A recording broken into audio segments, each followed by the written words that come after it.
Welcome to Heart Nurses, brought to you by the Preventive Cardiovascular Nurses Association. PCNA's mission is to promote nurses as leaders in cardiovascular disease prevention and management. Welcome to today's episode where we have the great opportunity to speak with Jonathan David. Jonathan, I'm going to have you introduce yourself to our audience, please. Hello, Geraldine. Thank you so much for having me. It's always a pleasure doing podcasts and talking about the things that excite me. I am Jonathan David. I'm a nurse coordinator at the inpatient cardiac rehab at the Stanford Healthcare Cardiovascular Health. That's in Palo Alto, California. Well, let's start our conversation today with a single question, which is, what does it take to have successful team-based care in inpatient cardiac rehab settings? I realize that our time is limited. We could probably spend a semester or longer on this, but I appreciate you trying to put it in a nutshell for us today. Absolutely. There are two concepts that I want to dwell on. One is, what is inpatient cardiac rehab and what is team-based? I think team-based is pretty common knowledge. I will first talk about the settings. Inpatient cardiac rehab is for patients who are within the hospital that are hospitalized. So the team where it is called as phase 1 cardiac rehab or inpatient cardiac rehab, where immediately following a cardiac event, could be a heart attack, could be a cardiac surgery, could be as simple as a chest pain, whatever the course might be for the patient and the accompanying family, the inpatient cardiac rehab team meets them, right? So that explains the geography setting. Now, what is to have a team-based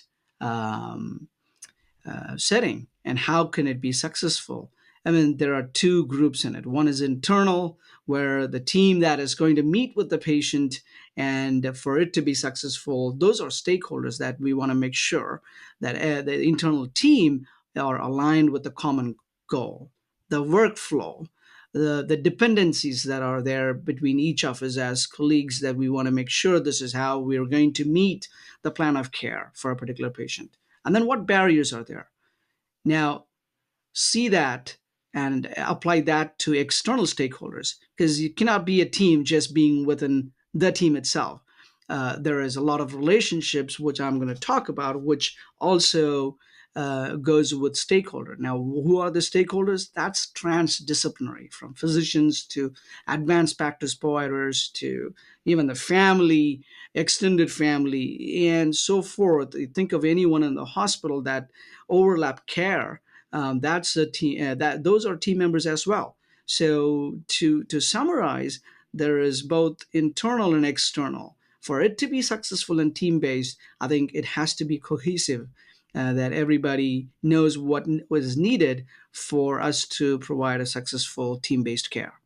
So in terms of that external looking organization, in terms of looking outside of the workflow and really we're looking at families, looking at the patients themselves, looking at caregivers, how can you successfully partner with them on secondary prevention strategies? I think sometimes that might be a lot more complicated than working internally, because maybe your communication is not very regular. Maybe there might be a language difficulty in terms of them understanding what's going on, and there might be a trust issue. So how can you address all those kind of barriers or challenges and work with families successfully on that secondary prevention? What a wonderful question, Geraldine.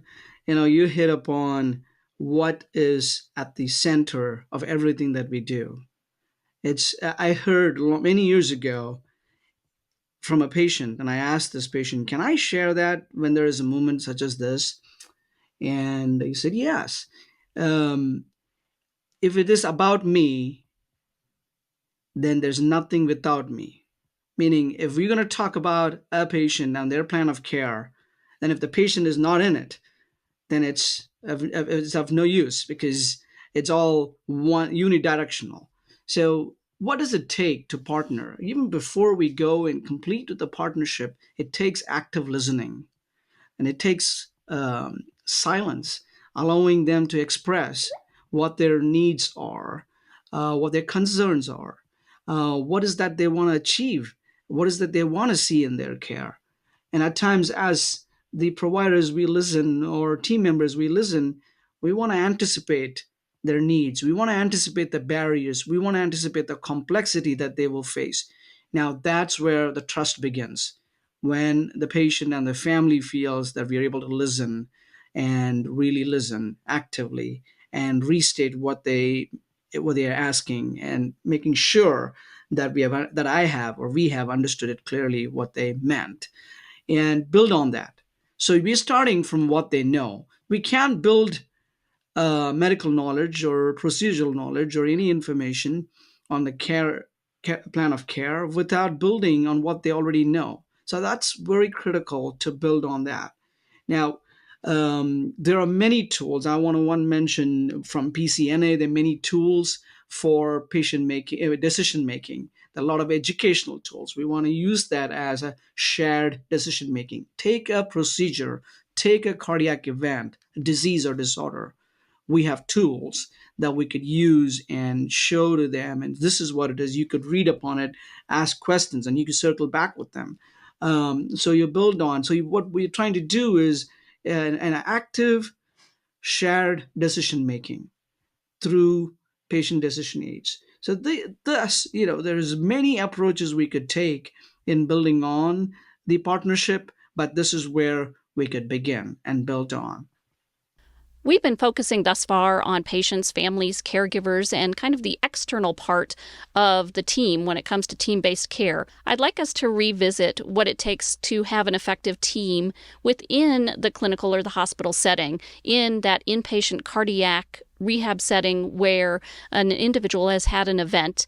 What does it take from a healthcare professional standpoint to be effective in that setting? Great question. I'll talk from the angle of the inpatient cardiac rehab team. Um, the team members should know the patient. That would involve getting to know the patient's history, the complications, or what procedure they went, and often patients don't have any complications, and at times there are complications. So to be fully aware and not be surprised that the patient or the family member had to inform the team member. So being thorough on what the patient's reason for the hospitalization is, and what procedure they went, and where they are in their recovery phase. That is a starting point. So you're well and you're grounded in your knowledge about the patient.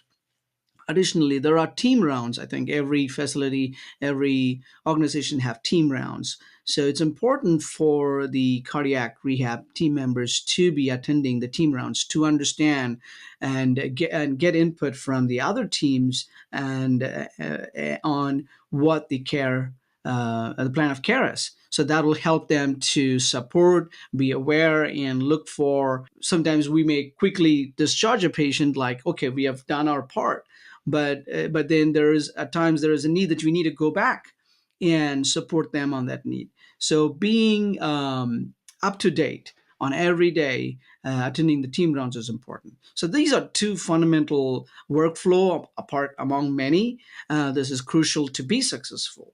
Now, what is I've mentioned earlier about other team members who play a big role in making those swim lanes, or we're not isolated, we're working together, and including the successful parts or engagement of the other teams, we are able to now get to the part where the patient we're preparing the patient to have a successful hospital stay, and we are looking forward for them to be transitioned to home or care and community. Now, what is important before they leave from cardiac rehab standpoint? That they have received the education. And we, in our team, we provide an hour of consultation, talking all about what about the disease or disorder, knowing that the patient has understood what this involves, what procedure they went through, and if they have understood what is their recovery, what should be their activity patterns, what should be their ADLs, what they should do, what they should not, what they should watch for, what reasons they should call us back, or when they should seek urgent care or go to the emergency department or call 911. So providing them, and then providing them tools to self measure that they could chart down their activity. They can chart down their blood pressure, their heart rate, their daily weights. So these are important resources or materials that the patient should have. Probably a written a book where the patient could write for themselves, or family members can write for them. So, having done that, the critical part for cardiac rehab, inpatient cardiac rehab, is the patients are educated and they are referred before hospital discharge. Here again is shared decision making. The cardiac rehab referral should happen before hospital discharge. This means the team member has discussed with the patient and family, is the cardiac rehab, why you need cardiac rehab, how soon you should go to cardiac rehab, what happens in cardiac rehab, how it benefits you, and what outcomes are we expecting overall, and cardiac wellness, not only recovery to health but also overall cardiac wellness. So we want to make sure that patient and family has understood that, and provide them the resources about cardiac rehab, and find out which location is the convenient location for them. Here, the patients may have to go 2 to 3 visits a week. So we don't want them to be driving more than an hour to a location. Find the nearest location. So that is a shared decision making, and then send the referral to that facility. And a step further, connect with the facility at the outpatient cardiac rehab, and see if we could get a first visit scheduled, so they could get their intakes done by the team at the outpatient clinic, and they have their first appointment, so that way we can enroll them early and have them participate at an early stage. We've been talking about inpatient cardiac rehab with Jonathan David. We're going to take a quick break and we will be right back. For more education, resources, and tools for your clinical practice, visit pcna.net. You'll find CE courses, patient handouts, and more, all free to access. Visit pcna.net. We're back speaking with Jonathan David about cardiac rehab, and just like our patients transition from inpatient to outpatient, our conversation is going to do the very same thing. So as we focus a little bit more now on after our patients leave our inpatient facility, what are some qualities or some strategies that need to happen beyond what we've already discussed, perhaps, to make sure that we can ensure improved patient outcomes after that hospital stay? Great question, Geraldine. Now, for making sure the patients have improved outcomes and they are not coming back to the hospital right away, we sent them. It's important that they have the contacts. I earlier mentioned about the resources that the patients have. One more thing to add to it is they know who to contact, for what to contact, when to contact. These are clear uh, uh, details that should be provided for the patients and the family. And those contact numbers are readily accessible to them, not buried somewhere in some kind of pages, but upfront so that they could really reach out. Now, from the provider, from the team, what is to help and help them with the continuity of care to have successful outcomes? We have, when we met with the patient, we had goals laid out for them. So when we laid out goals, these goals are not me as a team member laying it for them. As we went through discussing and engaging them, we listed out what risk factors are and how we could turn them around, how we could improve towards recovery and health and cardiovascular wellness. And these goals are laid out.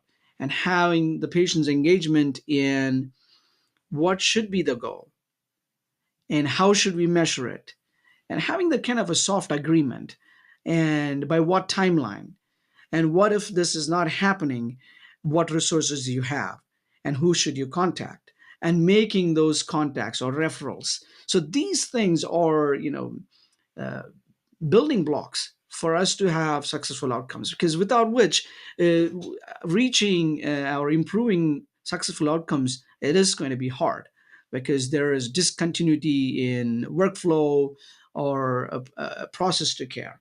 So if once the patient has gone home, a follow-up phone call is a great way to connect with them and say, hey, Mr. Jones, how did things go? Hope you're getting better.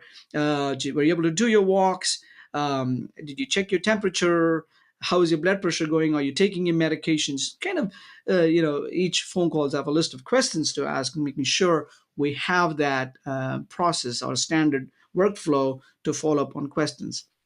Upon connecting with them again, using the tools of active listening and anticipating any needs that have been missed out earlier, and coordinating. Care coordination is a huge topic. We could go on hours, the many levels of care coordination, but that is key for successful outcome. Once we're able to coordinate or make secondary referrals and additional referrals so that the patient could be seen by the specialist and team, we are able to provide everything that we could at this time to the patient and empower them towards the successful outcome. And asking them if they don't see progress, and giving them tools. If these symptoms, or if you don't seem to progress, then you need to call us back. So kind of reassuring them with those information. So these things put together comprehensively would help us in improving patient outcomes, making sure those are measured and by timeline, and validated by the team members, either internal or external, helps us to be on track.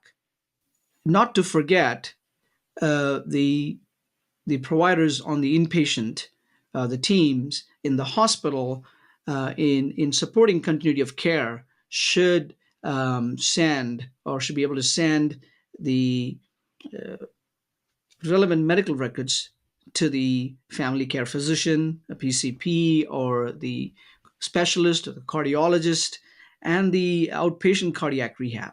The documents, the care records, the labs, investigations, and the referral details, and all those paperwork to be sent over in a timely manner, so that the continuity of care can progress quickly. Or else we face situations, there is a lot of waiting period where we lose patients, and that's not helping in improving patient outcomes as quickly as we can. So making sure the health records are reaching the teams simultaneously as we coordinate care. Those are all exceptional thoughts and things for us to apply in clinical practice if we aren't already. We initially talked about team-based care in the inpatient cardiac rehab setting. Team-based care continues throughout this process for the patient, and the team may change a little bit from the inpatient to the outpatient, but I love the fact that you talked a little bit about that continuity of care and how it's important that people are not lost as they transition from one to another location or set of healthcare professionals or anything like that. So thank you for reinforcing that for us, because sometimes I think that's the easiest thing for us not to do, because the next crisis, of course, the next patient is right in front of us as we're trying to follow up with the patients that we've just seen. I'm hoping that we could talk a little bit more about advocacy and, as healthcare professionals, how we can effectively advocate for cardiovascular health. Advocacy to cardiovascular health is a huge topic. And for this context, I want to mention about early detection. Patients and families should know when there is a sign of illness or symptom. They should visit a provider's office and have them evaluated and screened. Primordial prevention, even before any form of disease or disorder takes place, they should be able to engage in a healthy lifestyle to prevent onset of any illness or cardiovascular illness. Primary prevention and secondary prevention. So the tertiary prevention, there are levels of prevention. Now, I think one great tool that we could lean on is the AHA's Essential 8, which sums it all up. I like that tool very much, and I share that with my patients as well. The first one is eat heart-healthy diet. Number two, get at least 150 minutes of moderate intensity activity or 75 minutes of vigorous intensity. And this is not for all. So I often encourage, listen to your body. And we don't want injury related to physical activity, but listening to our body, one's body, and progressing physical activity is a great way to remain physically active. Avoid smoking, or vaping, or secondhand smoking. Aim for 7 to 9 hours of sleep. maintain a healthy body weight, keep your fasting blood sugar less than 100 milligrams deciliter, or A1C less than 5.7. Know your numbers, keep your lipids or cholesterol numbers in normal range. Keep blood pressure systolic less than 120 or 80. So these are great way to advocate for heart health and cardiovascular wellness. I have one final question for you. We have covered a lot of topics today, and I'm hoping that you'll be able to identify one key takeaway that you would like our listeners to consider as they finish listening to this episode. Thank you, Geraldine. I think team-based approach, patient-centered, and engaging patients through patient decision-making is key. Thank you so much, Jonathan David, for spending time with us today, speaking about cardiac rehab, speaking about advocacy, and encouraging us to be active participants with our patients in this journey that they take from inpatient to outpatient cardiac rehab and beyond. This is your host, Geraldine Warfield, and we will see you next time. Thank you very much, Geraldine. Thank you for having me. Thank you for listening to Heart Nurses. We invite you to visit pcna.net for clinical resources, continuing education, and much more.